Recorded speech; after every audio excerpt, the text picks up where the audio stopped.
लोकसभा चुनाव 2024 को लेकर घमासान तेज है। इधर बीजेपी की तरफ से अपनी पहली लिस्ट जारी की गई है, तो उधर समाजवादी पार्टी के अध्यक्ष और उत्तर प्रदेश के पूर्व मुख्यमंत्री अखिलेश यादव ने बीजेपी की इस लिस्ट पर तंज कसते हुए कहा है कि भारतीय जनता पार्टी ने तो पहली ही सूची में अपनी हार मान ली है। बता दें कि बीजेपी ने लोकसभा चुनाव के लिए प्रधानमंत्री नरेंद्र मोदी समेत देश के 195 उम्मीदवारों की सूची जारी कर दी है। इसमें सबसे ज्यादा उत्तर प्रदेश के 51 उम्मीदवार शामिल हैं। यूपी की कुल 80 लोकसभा सीटों में से 51 यानी आधी से ज्यादा सीटों पर बीजेपी ने साफ कर दिया है कि वो अपना कौन सा चेहरा मैदान में उतारने जा रही है। अब इसी पर हलचल तेज है और विपक्ष के मुखिया अखिलेश यादव ने सोशल मीडिया पर अपनी पहली प्रतिक्रिया देते हुए सीधे कह दिया कि भाजपा अपनी हार मान चुकी है।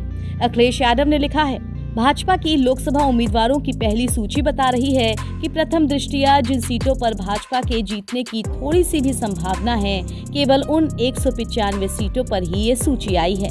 इसका मतलब साफ है कि बाकी जगह भाजपा साफ है। पहली सूची में ही भाजपा ने अपनी हार मान ली है, क्योंकि वो बगावत के डर से उन लोगों को भी दोबारा उम्मीदवार बना रही है जो अपने अपने संसदीय क्षेत्रों में कोई काम नहीं करवाने की वजह से या फिर भ्रष्टाचार में लिप्तता के कारण खुद ही अपने टिकट के लिए कोई उम्मीद नहीं कर रहे थे। जो बोरिया बिस्तर बांध कर निकलना चाहते थे, उन्हें दोबारा दबाव डालकर लड़ने के लिए कहा जा रहा है। ये अनमने लोग क्या विपक्ष का सामना करेंगे?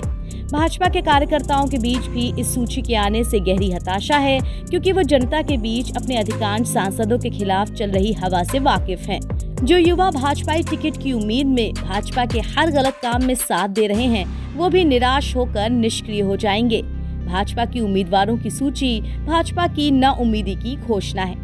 बता दें कि बीजेपी की तरफ से आगामी लोकसभा चुनाव के लिए 195 उम्मीदवारों की पहली लिस्ट जारी की गई है। इस लिस्ट में कई नए चेहरे शामिल हैं, तो वहीं कुछ पुराने नेताओं के टिकट काटे गए हैं। उत्तर प्रदेश जैसे प्रमुख राज्यों में कई सांसदों को दोबारा टिकट मिला है, जबकि कुल 34 केंद्रीय मंत्रियों को चुनावी मैदान में उतारा गया है। लोकसभा चुनाव के लिए बीजेपी उम्मीदवारों की पहली सूची में प्रधानमंत्री नरेंद्र मोदी शामिल हैं, जो वाराणसी सीट से एक बार फिर चुनाव लड़ेंगे। इस लिस्ट में अन्य बड़े नामों में लखनऊ से रक्षा मंत्री राजनाथ सिंह, गांधीनगर से गृह मंत्री अमित शाह और अमेठी से स्मृति ईरानी हैं। पार्टी ने राष्ट्रीय राजधानी दिल्ली की 7 में से 5 सीटों पर उम्मीदवारों की घोषणा की है। इसमें अपने 5 मौजूदा सांसदों में से 4 को हटा दिया है। अब बीजेपी की इसी लिस्ट पर इंडिया गठबंधन के नेताओं ने अपनी प्रतिक्रिया देते हुए हमला बोला है। किसी ने परिवारवाद का आरोप लगाया, तो किसी ने कहा भाजपा साफ है। NBT ऑनलाइन की रिपोर्ट।